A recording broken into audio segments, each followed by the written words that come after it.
Care home jobs apply करने से लेके जॉब हासिल करने तक, जॉब हासिल करने से लेके स्पॉन्सरशिप हासिल करने तक।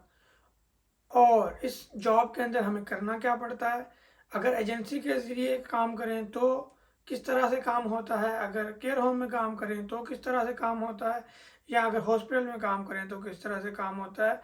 केयर होम का बेसिकली काम है क्या, ईच एंड एवरीथिंग आपको इस वीडियो में इंशाल्लाह देखने को मिलेगा। सबसे पहली बात, केयर होम की जॉब्स यूके में कैसे हासिल करें। बहुत ज़्यादा आसान है। यहाँ पे जो सबसे ज़्यादा इस टाइम पे डिमांड है, अगर उन लोगों को वर्कर्स चाहिए तो वो केयर होम वाली फील्ड में है।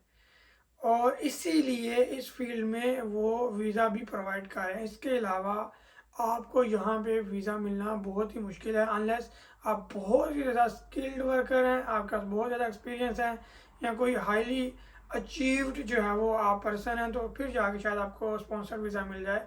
अदरवाइज एक नॉर्मल पर्सन के लिए जो सबसे ईजी वे है यहाँ पे स्टे करने का, वो केयर होम जॉब है। अप्लाई करने के लिए कुछ भी ज़रूरी नहीं है, किसी भी फील्ड का बंदा हो वो केयर होम की जॉब जो है वो कर सकता है।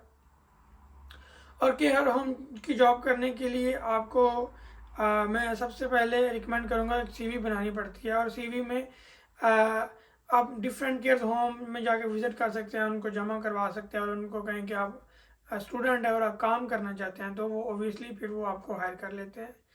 अगर नहीं तो यहाँ पे प्लेंटी ऑफ एजेंसीज हैं जिनके ज़रिए से आप वहाँ पे काम करते हो। वहाँ पे जब एक वीक या 2 वीक आप काम कर लेते हो, तो उनकी जो जो काम रहते हैं वो अपनी सीवी में मेंशन करके आप किसी भी दूसरे केयर होम में जॉब कर सकते हैं। क्योंकि कुछ केयर होम ऐसे रहते हैं जो कहते हैं कि हमें एक्सपीरियंस रिक्वायर्ड है, चाहे एक दिन का हो, चाहे एक वीक का हो, चाहे एक मंथ का हो, लेकिन हमें आपकी सीवी में इससे रेलिवेंट एक्सपीरियंस चाहिए। तो उस रेलिवेंट एक्सपीरियंस को लेने के लिए आप किसी भी एजेंसी को ज्वाइन करें, और ज्वाइन करने के बाद 1-2 दिन काम करें तो आप दूसरी जगह पे अप्लाई कर सकते हैं। और सबसे मेन बात कि आप कितने पैसे अर्न कर सकते हैं केयर होम की जॉब्स पे। 8 पाउंड से लेके 15 पाउंड तक, 15 से 18 पाउंड तक, और 24 पाउंड पर आवर भी आप अर्न कर सकते हैं। कैसे, वो मैं आपको बताता हूँ। सबसे पहली बात तो ये है कि जो केयर होम होता है उसमें काम किस तरह से रहता है। काम का आपको बता दूं कि डिफरेंट किस्म के पेशेंट्स होते हैं, एक कैटेगरी नहीं होती। कुछ नियरली डेथ पेशेंट होते हैं जिनको सिर्फ इसलिए टेक केयर करना होता है कि उनकी जो मौत है वो आसानी से हो जाए, आप उनका देखभाल करते रहें और वो अपनी जान दे दें। कुछ केयर होम में सिर्फ इस तरह के जो हैं वो पेशेंट्स होते हैं। कुछ केयर होम होते हैं बड़े वाले जिसमें डिफरेंट काइंड ऑफ पेशेंट्स होते हैं, उनकी डिफरेंट वार्ड्स होती हैं, वहाँ पे आपने जाके काम करना होता है। तो उसमें लर्निंग डिसेबिलिटी के पेशेंट होते हैं, उसके बाद स्किज़ोफ्रेनिया के पेशेंट होते हैं, उसके बाद ऑटिस्टिक जो पेशेंट होते हैं। तो इनकी डिफरेंट वार्ड बनी होती हैं। अब आपने चूज़ करना होता है कि आपने कौन सी वार्ड में जाके काम करना है, तो आपको उससे रेलिवेंट जो है वो एक्सपीरियंस भी मिलता है, और उनको पेशेंट को डील करने का तरीका भी आ जाता है। हाँ, सबसे जो मेन बात लोग करते हैं कि केयर होम की जॉब में पर्सनल केयर करनी पड़ती है। बिल्कुल, आ, हर पेशेंट के लिए पर्सनल केयर ज़रूरी नहीं होती। कुछ ऐसे पेशेंट जिनको साइकोलॉजिकल डिसऑर्डर्स हैं, जैसे स्किज़ोफ्रेनिया है, जैसे डिप्रेशन है, एंजाइटी है, स्ट्रेस है, ये जो नॉर्मल डिसऑर्डर्स हैं, जो साइकोलॉजिकल डिसऑर्डर हैं, उन पेशेंट को आपको पर्सनल केयर करने की ज़रूरत नहीं पड़ती, क्योंकि वो हर चीज़ अपने आप से कर सकते हैं। लेकिन उनको सिर्फ थोड़े से साइकोलॉजिकल प्रॉब्लम होते हैं, थोड़े तो नहीं है, उनके लिए तो सीवियर ही होते हैं, लेकिन उनके अंदर जो है वो कैपेसिटी होती है थिंकिंग करने की, उनके अंदर कैपेसिटी होती है, वो अपने हर चीज़ जो है वो बाय सेल्फ कर सकते हैं। लेकिन कुछ पेशेंट जैसे कि लर्निंग डिसेबिलिटी के पेशेंट, ऑटिस्टिक पेशेंट, उनको भी आम, आपको ज़्यादा पर्सनल केयर नहीं करनी पड़ती। वो मोस्टली काम अपने खुद ही करते हैं, लेकिन थोड़ा बहुत आपको असिस्ट करना पड़ता है ड्यूरिंग उनकी जो पर्सनल केयर के टाइम पे। जब उन्हें टॉयलेट पे जाना है, जब या उन्होंने शावर लेना है, तो उसमें थोड़ा सा आप उनको गाइड करते हैं, वर्बली थोड़ा सा उनको चीज़ें पकड़ाते हैं, तो यूँ थोड़ी सी उनकी हेल्प आउट करते हैं। एज सच आपको कोई इतना ज़्यादा पर्सनल केयर नहीं करनी पड़ती, जिसका इतना ज़्यादा लोगों के दिलों में डर है कि हम पर्सनल केयर करेंगे तो क्या हो जाएगा। लेकिन ये जो काम है ओबियसली सम टाइम कुछ लोगों की तबीयत को नागवार गुजरता है, लेकिन यही एक वो काम है जिसमें इंसान के अंदर आजिज़ी भी आती है और मैं भी मरती है, और इंसान को समझ आती है कि अगर मैं इस कंडीशन में होता या मेरी फैमिली का मेम्बर कोई इस कंडीशन में होता तो क्या होता। तो यूँ बेसिकली उसमें भी हमें कुछ सीखने को मिलता है और पैसे तो आ ही रहे हैं। और सबसे मेन बात जो कि बहुत ही ज़रूरी है कि हम कितने पैसे मैक्सिमम यहाँ से निकाल सकते हैं एक वीक में, पर आवर या मंथली बेसिस के ऊपर कितने पैसे कमा सकते हैं। अच्छा, ये care home to care home depend करता है। जो नॉर्मल केयर होम्स हैं वो आपको 9 पाउंड से लेके 13 पाउंड तक, 14 पाउंड तक और मैक्सिमम 15 पाउंड तक भी पे करते हैं आपको। और ये आपके एक्सपीरियंस के ऊपर भी डिपेंड करता है, ये वो केयर होम के ऊपर डिपेंड करता है। और कुछ केयर होम्स होते हैं जो आपको पूछते हैं आपके पास गाड़ी वगैरह है, तो वो आपको डिफरेंट घरों के अंदर भेजते हैं डिफरेंट पेशेंट की केयर करने के लिए। तो उसके अंदर आपको ज़्यादा पैसे मिलते हैं, आपको पेट्रोल के भी पैसे मिलते हैं, और उसके अंदर आपको जो है वो हर चीज़ प्रोवाइड करते हैं वो एजेंसी वाले या केयर होम वाले। अच्छा, हम पर आवर 25 या 24 पाउंड कैसे कमा सकते हैं इस फील्ड के अंदर रहते हुए। हमारे यहाँ पे भी कुछ एजेंसीज़ हैं कोलचेस्टर में भी, जो यहाँ पे 24 पाउंड पर आवर पे करती हैं। कैसे? ये वीकेंड के ऊपर होता है।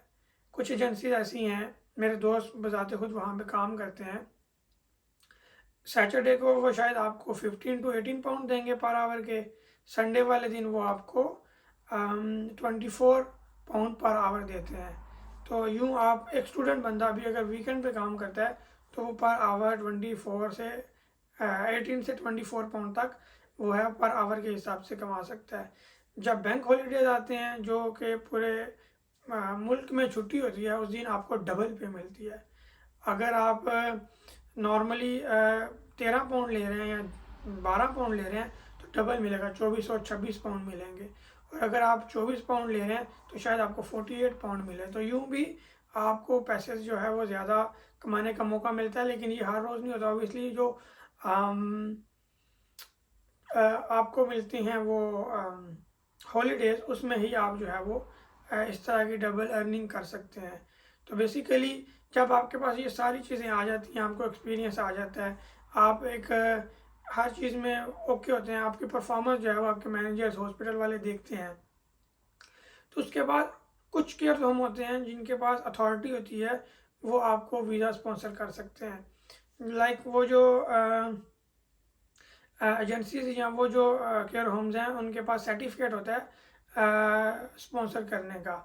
हर केयर होम आपको स्पॉन्सरशिप दे ये ज़रूरी नहीं है, क्योंकि हर केयर होम के पास सर्टिफिकेट हो आपको जॉब देने का, वो जॉब तो हर दे सकते हैं, लेकिन स्पॉन्सर जॉब देने का वो उनको अप्लाई करना पड़ता है, उसके लिए अलग से चार्जेस पे करने पड़ते हैं। इसलिए हर केयर होम जो है वो अप्लाई नहीं करता उस चीज़ के लिए, लेकिन कुछ केयर होम्स हैं वो जो है अप्लाई करते हैं। तो वो जो है वो आप वहाँ पे जॉब करके उनको अपना एक्सपीरियंस शो करके वो आपको फ्री ऑफ कॉस्ट स्पॉन्सरशिप भी दे सकते हैं। अब बात आ गई कि वो लोग जो कोई भी काम नहीं करते, डिग्री का उनका मसला बनता है, वो यहाँ पे स्टे करना चाहते हैं। कुछ ऐसे लोग भी यहाँ पे मैंने देखने को आए हैं कि जो 15,000 पाउंड, 18,000 पाउंड, 20,000 पाउंड एक बंदे से एक केयर होम जॉब का वीज़ा देने के लिए चार्ज करते हैं। और 5 साल का वीज़ा होता है, कुछ का 3 साल का वीज़ा होता है। तो यूँ डिफरेंट जो है वो वीज़ाज़ होते हैं, वो लेते हैं और वो पे करते हैं। इसका मुझे कुछ आइडिया नहीं है, लेकिन ऐसा भी मैंने सुनने में आया कि ऐसा लोग भी कर रहे हैं आजकल। तो बेहतर तरीकाकार यही है कि आप जब स्टूडेंट एज यहाँ पे आते हैं तो शुरू से ही इस फील्ड के अंदर इन हो जाएं, थोड़ा थोड़ा काम करते रहें, आया एजेंसी के ज़रिए से, आया केयर होम के ज़रिए से, आया हॉस्पिटल के ज़रिए से। इससे होता क्या है? इससे होता यह है कि आपको बाद में वीज़ा लेने में आसानी हो जाएगी इस फील्ड के अंदर, अगर आपने वीज़ा लेना है तो। अदरवाइज़ अगर आप अपनी फील्ड में बहुत अच्छे हैं तो मैं आपको रिकमेंड करूँगा उसी में ही एक्सलेंस अचीव करें और उसी को परसू करते हुए उस फील्ड में ही रहते हुए आप अपना वीज़ा लें, तो आपके लिए ज़्यादा बेहतर है। जो लोग मेडिकल से फील्ड से रेलिवेंट हैं उनके लिए ये जॉब बहुत अच्छी है। कोई डॉक्टर है, जनरल फिजिशियन है, साइकोलॉजिस्ट है, साइकेट्रिस्ट है, जो दूसरी कंट्री से यहाँ पे आते हैं किसी डिग्री के अंदर, उनके लिए भी ये जो जॉब है ये फ़ायदा मंद है, क्योंकि ये मेडिकल से रेलिवेंट है, पेशेंट को डायरेक्टली डील करना होता है। ये वाला जो एक्सपीरियंस है ये हर जगह पे उनके लिए काउंट होगा और उनको फर्दर अपनी जॉब के अंदर नेक्स्ट फ़ायदा होगा, फ्यूचर में उनको अपनी जॉब के अंदर अप्लाई करने में आसानी होगी। तो बेसिकली ये सारी वो चीज़ें हैं जो इससे रेलिवेंट रखने वालों को फ़ायदा देती हैं। होपफुली आपका ये जो केयर होम का जॉब है इसके बारे में चीज़ें क्लियर हो चुकी होंगी। अगर फिर भी कोई चीज़ रहती है तो आप नीचे कमेंट में मुझे बता सकते हैं, मैं इंशाल्लाह उसका आंसर करने की कोशिश करूँगा। इजाज़त दें, अल्लाह हाफिज़।